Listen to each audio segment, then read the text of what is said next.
সকল কৃষি ও কৃষি উদ্যোক্তা ভাইদেরকে জানাই কৃষকের কথার নতুন পর্বে স্বাগতম। দর্শক বন্ধুরা, এই মুহূর্তে আমি অবস্থান করছি একটি থাই 5 জাতের পেয়ারা বাগানে, এবং এই বাগানের অবস্থান যশোর জেলার চৌগাছা থানার তাহেরপুর, এবং এই বাগানটি করেছে আমাদের এই অত্র এলাকারই একজন উদ্যমী উদ্যোক্তা পঙ্কজ কুমার ভাই।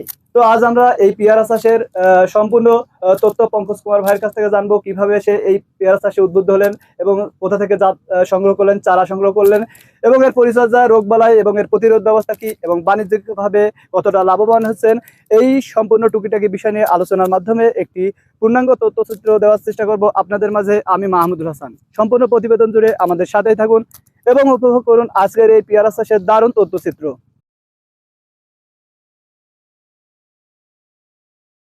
দাদা আসসালামু আলাইকুম। ওয়ালাইকুম আসসালাম। ভালো আছেন? আল্লাহ রাখে।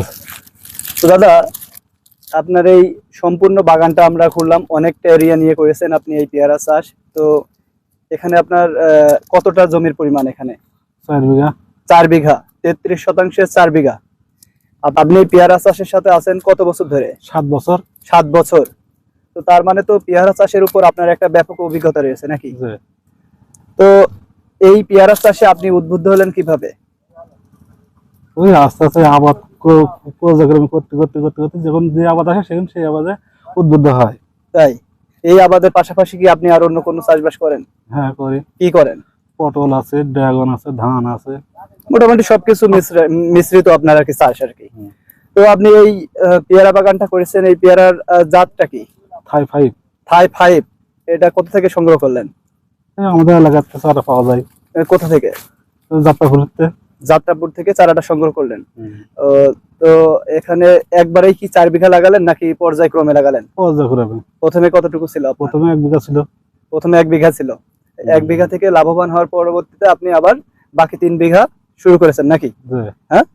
তো আপনার এই বাগানের যে পেয়ারার মাশাআল্লাহ আলহামদুলিল্লাহ, আমরা দেখতে পাচ্ছি এক একটা পেয়ারাই প্রায় 1 কেজির সাইজ হয়েছে। তো ভালো একটা ফলন হয়েছে আপনার।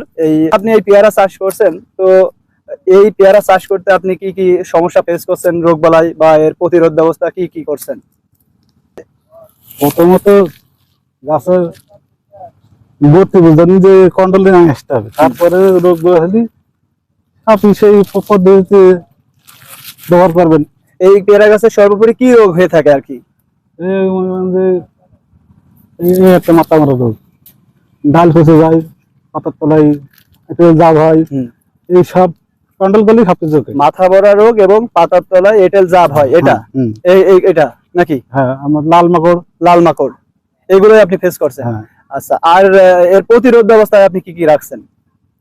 মাইলেজ দিই, অবিরন দিই, কেমন স্পাটার দিই, নাটিভো দিই। এটা আপনি কতদিন পর পর ব্যবহার করেন? এই 15-20 দিন, কিছু কিছু মাত্রা সপ্তাহে করা যায়। মানে যদি আকার বেশি থাকে তাহলে আপনি সপ্তাহে করেন, আর যদি কম থাকে তাহলে 15 দিন পর পর ব্যবহার করেন। এগুলো সব আলাদাভাবে মিশাই নেন, নিয়ে একটা ড্রামের ভিতরে দেন নাকি? এটা দেন আপনি কোন সময়টিতে দেন? এটা রোগ বা পোকার আক্রমণ দেখা গেলে সেই মাত্রায়। না, এটা আমি বলছি যে সকালে দেন না বিকালে দেন না দুপুরে, এরকম কোনো সময় আছে কিনা সঠিক? হ্যাঁ, সর্বোচ্চ স্প্রে করলে হয়, বিকালে করলে সবচেয়ে ভালো হয়। বিকালে করলে ভালো হয়। তো এর পাশাপাশি আপনার গাছে আমরা দেখতে পাচ্ছি মাশাআল্লাহ আলহামদুলিল্লাহ ব্যাপক একটি ফলন, মানে আল্লাহর অশেষ রহমত। তো এত ফুল এবং ফল সম্পূর্ণ আমরা বাগান ঘোরার পর দেখছি যে আপনার ফুল আছে, মাঝারি আছে, ছোট আছে এবং বড় আছে, সব ধরনের আছে। তো এই ফুল ফল আসার জন্য বা ফলের আকার এরকম বড় করার জন্য আপনি কি কি পরিচর্যা করে থাকেন? হ্যাঁ, ভিটামিন দিই। এক্সট্রা ভাবে একটা ভিটামিন ব্যবহার করেন। এই ভিটামিনটা কি ব্যবহার করেন? সেই কোম্পানিটা ফ্লোরা। এটা কেমন ডোজ দিয়ে থাকেন আপনি?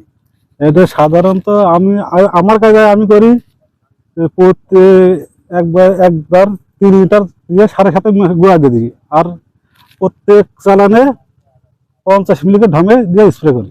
মানে এটা আপনি দেন হচ্ছে যে সারের সাথে 1 বিঘা জমিতে 3 লিটার করে মিক্স করে গুঁড়াই দেন নাকি? আর যখন স্প্রে করেন তখন 50 গ্রাম করে এক একটা ড্রামে দিয়ে স্প্রে করেন নাকি? এটা কতদিন পর পর করেন আপনি?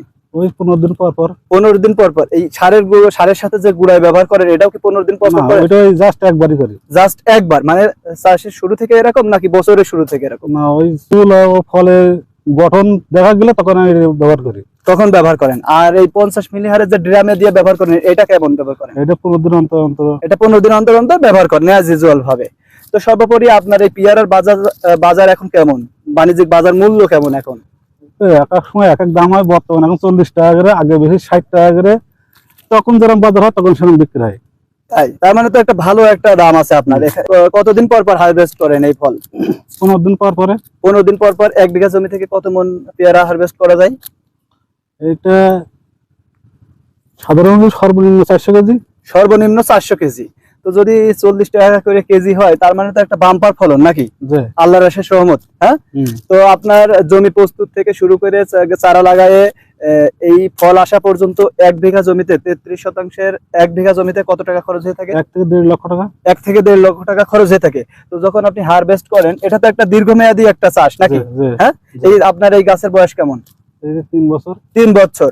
তো আপনি একবার লাগায়ে 5 থেকে 10 বছর পর্যন্ত চাষ বা ফল হারভেস্ট করা যায়। প্রথমে 1 থেকে 1.5 লক্ষ টাকা খরচ হবে। প্রথমে 1 থেকে 1.5 লক্ষ টাকা খরচ হবে, বাদ বাকি কমতে থাকবে। এই শুধু আপনি পর্যায়ক্রমে এরকম সেচ, সার বা এই স্প্রে গুলো করে যাবেন নাকি? তো তার মানে 1 বিঘা জমিতে যদি 1.5 লাখ টাকা খরচ হয়, তাহলে আপনার বছর শেষে 1 বিঘা জমি থেকে কত লাখ টাকার ফল হারভেস্ট করা যায়? 3.5 থেকে 4 লক্ষ টাকা। 3.5 লাখ টাকা থেকে 4 লক্ষ টাকার ফল হারভেস্ট করা যায়। তার মানে দেখা যাচ্ছে যে দ্বিগুণ একটা লাভের পরিমাণ নাকি? হ্যাঁ, তো আলহামদুলিল্লাহ, শুনে ভালো লাগছে। আপনার টোটাল চাষ প্রক্রিয়াটাও অনেক ভালো, এবং আপনি যেভাবে করছেন সবই ভালো লাগছে, এবং আপনার ফলের জাতটাও অনেক ভালো। তো তাহলে ভাই, যারা নতুন এই পেয়ারা চাষে উদ্বুদ্ধ হতে চায়, তাদের জন্য আপনার পরামর্শ কি একটু সবার উদ্দেশ্যে বলেন?